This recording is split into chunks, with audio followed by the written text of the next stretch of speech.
আলহামদুলিল্লাহ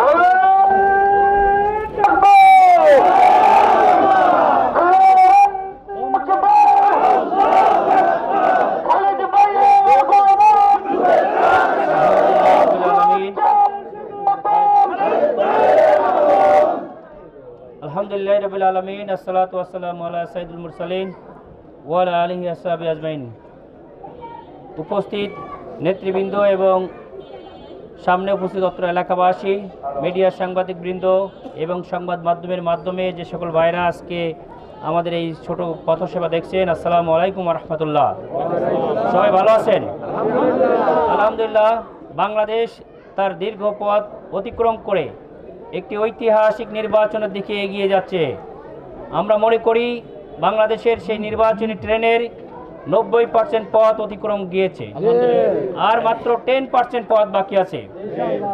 বাংলাদেশের জামায়াতে ইসলামী তার সূচনা লগ্ন থেকেই অত্যন্ত গঠনমূলকভাবে এদেশে গণতন্ত্রের অধিকার, মানুষের অধিকার আদায়ের জন্য কাজ করে যাচ্ছে। এদেশের মানুষ জনতাদের স্বাধীনভাবে মত প্রকাশ করতে পারে সেই আন্দোলন করে যাচ্ছে। তারই ধারাবাহিকতায় 5ই আগস্ট পরবর্তী বাংলাদেশের এই নির্বাচন আগামীতে একটি গুরুত্বপূর্ণ নির্বাচন। আপনারা জানেন যে জুলাই সনদের মাধ্যমে এই বাংলাদেশে মানুষের অধিকার আদায় এবং নতুন করে যেন আবার কোনো ফ্যাসিস্ট না হয়ে উঠতে পারে সেই সরকার, সেটার বন্দোবস্তের একটা সুরাহা হওয়ার কথা। আমরা এই নির্বাচনে হা ভোট দিয়ে আমরা জুলাই সনদকে বাস্তবায়ন করব ইনশাআল্লাহ। প্রিয় এলাকাবাসী, আপনারা অবগত আছেন যে আমাদের এই নির্বাচনী যে ট্রেন চলছে দীর্ঘ প্রায় 1-1.5 বছর ধরে, এবং তার আগে থেকেই আমরা গণমানুষের জন্যে, মানব কল্যাণের জন্যে আমরা কাজ করে যাচ্ছি। বাংলাদেশের জামায়াতে ইসলামী চেষ্টা করেছে এদেশের যুবকদের হাতে কাজ তুলে দেওয়ার। বাংলাদেশ জামায়াতে ইসলামী চেষ্টা করেছে প্রত্যেকটি মানুষের ফ্যামিলি মেম্বার হয়ে তার পরিবারের সদস্যদের দায়িত্ব নেওয়ার। বাংলাদেশের জামায়াত ইসলামী যদি আগামীতে সরকার গঠন করে তাহলে যুগ উপযোগী সিদ্ধান্ত, এদেশের মানুষের স্বাস্থ্যের যে অধিকার, সেটা যারা 5 বছরের নিচে 65 বছরের উপরে তাদের জন্য স্বাস্থ্যসেবা ফ্রি করবে। যারা প্রেগন্যান্ট মাদার অ্যান্টিনেটাল কেয়ার সহ তাদের মেডিসিন ফ্রি করবে। যারা দীর্ঘমেয়াদী কিছু ডিজিজ থাকে যেমন ডায়াবেটিস, তারপরে কিডনি ডিজিজ, এই ধরনের ডিজিজগুলোর জন্য অত্যন্ত ব্যয়বহুল ট্রিটমেন্ট হয়ে যায়। এই ট্রিটমেন্টকে জামায়াত ইসলামী সরকারের পক্ষ থেকে বহন করবে।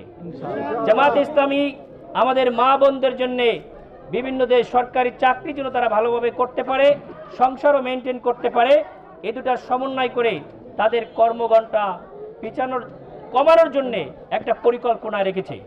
আরও আলোচনা সাপেক্ষে যদি এটা গ্রহণযোগ্য হয়, বিভিন্নভাবে বিভিন্ন সংস্থার সঙ্গে আলাপ করে, তাহলে সেটা বাস্তবায়নের দিকে যাবে ইনশাআল্লাহ।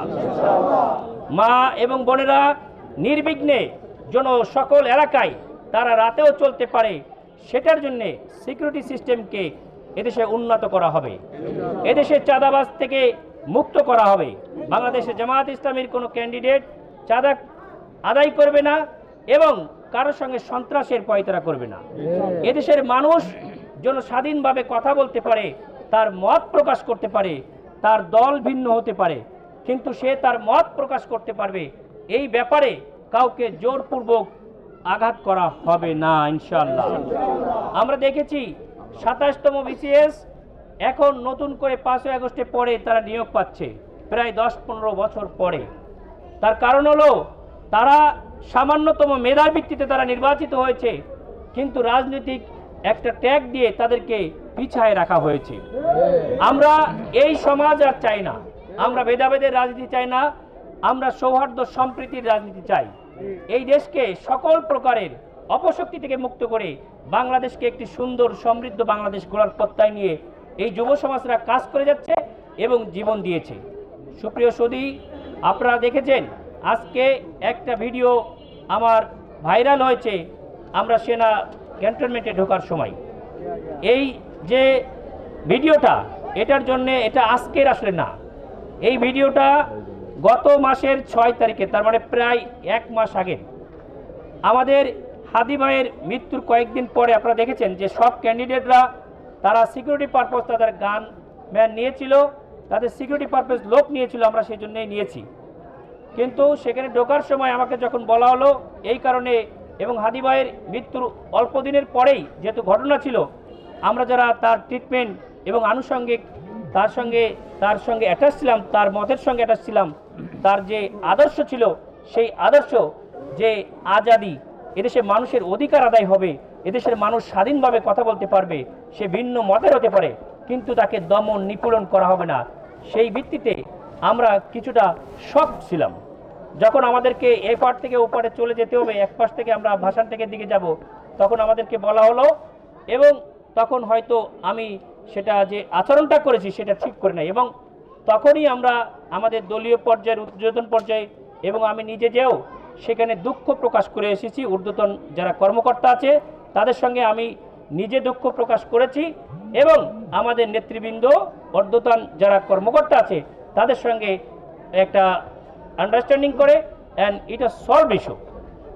এই ইস্যুটা রাজনৈতিকভাবে আপনারা কিছুদিন আগে দেখেছেন যে বিএমডিসি সার্টিফিকেট নিয়েও আমার একটা ডাক্তার না ভুয়া ডাক্তার, একটা জনতার যে স্রোত, জনমানুষ আমাদের দিকে যে ঝুঁকে আসছে এটা থেকে বিচ্ছিন্ন করার জন্যে এরকম একটা রিউমার ছড়ায় দেওয়া হয়েছিল। আল্লাহর অশেষ মেহেরবানিতে মানুষ সেটা সম্পর্কে ভালোভাবে জানতে পেরেছে, আমরা রোগীর সঙ্গে কেমন ব্যবহার করি সেটাও জানতে পেরেছি। আমরা মানুষের সঙ্গে, আমি জোর গলায় বলেছি যে কোনো দিন আমার নিজের স্বার্থের ব্যাপারে কোনো সময়ের জন্য কোনো মানুষের সঙ্গে আমি খারাপ ব্যবহার করি নাই। কিন্তু সেই সময়টা আমাদের হৃদয়ে ক্ষত ছিল যে আমরা আমাদের অধিকারটুকু পাচ্ছি না। সেই কারণে আমরা যেহেতু, তারপরও সেনাবাহিনী হচ্ছে দেশের সম্পদ, আমাদের সার্বভৌমত্বের প্রতীক এবং প্রহরী, তাদেরকে নিয়েই আমাদের দেশ। সুতরাং সেখানে আমার কথাগুলো দেখছেন যে আমি বলেছি যে এটাই আমাদের সম্পদ, এই সম্পদ বিশ্বের মুখ উজ্জ্বল করেছে। এটা সম্পর্কে কিছু গুটি কয়েক ব্যক্তির জন্য হয়তো আমরা প্রশ্নবিদ্ধ হয়ে যাচ্ছি কিনা, এটাই ছিল আমাদের তাদের প্রতি কথা। কিন্তু সেই কথাটা একটু জোরে হয়ে গেছে। যারা আমার কথা দ্বারা কষ্ট পেয়েছে, আমার দলীয় কর্মীরাও যারা কষ্ট পেয়েছে, আমি তখন দুঃখ প্রকাশ করেছি, আবারও আমি দুঃখ প্রকাশ করছি এই মিডিয়ার মাধ্যমে যে আমার এই আচরণ তখনকার জন্যে সেটা ঠিক হয় নাই। কিন্তু এই জিনিসটা আবার অন্য জায়গায় কিভাবে আজকে 20 দিন পরে চলে গেল, এটাও আমাদের জাতির জন্য দুঃখজনক আর কি। আমরা চাই না যে এরকম জনৈক যারা কাজ করতে চায়, যারা এদেশে সুন্দর সমাজ প্রতিষ্ঠিত করতে চায়, যারা সৎভাবে চলতে চায়, তাদেরকে যদি কোনোভাবে একটি চক্র জোর করে আটকে ধরে রাখতে চায়, তাহলে আগামী 100 বছরেও এই বাংলাদেশে সত্যিকারের ইনসাফ প্রতিষ্ঠা করা আসলেই অনেক কষ্ট হবে। আমাদের হাদি ভাই ইনসাফের কথা বলতো, সেখানে তার যেটা হয়েছে যেন কোনো একটা চক্র, আপনারা দেখেছেন কি হয়েছে, কিন্তু হাদি ভাই চলে গেছে, এই যুগে যুগে তাকে স্মরণ রাখবে। আমাদেরকেও এই ভয়ে ভীত হলে হবে না, ইনসাফ প্রতিষ্ঠার সংগ্রামে আমরা কাজ করে যাব ইনশাল্লাহ। আমরা ভীত নয়, আমরা কাজ করে যাব।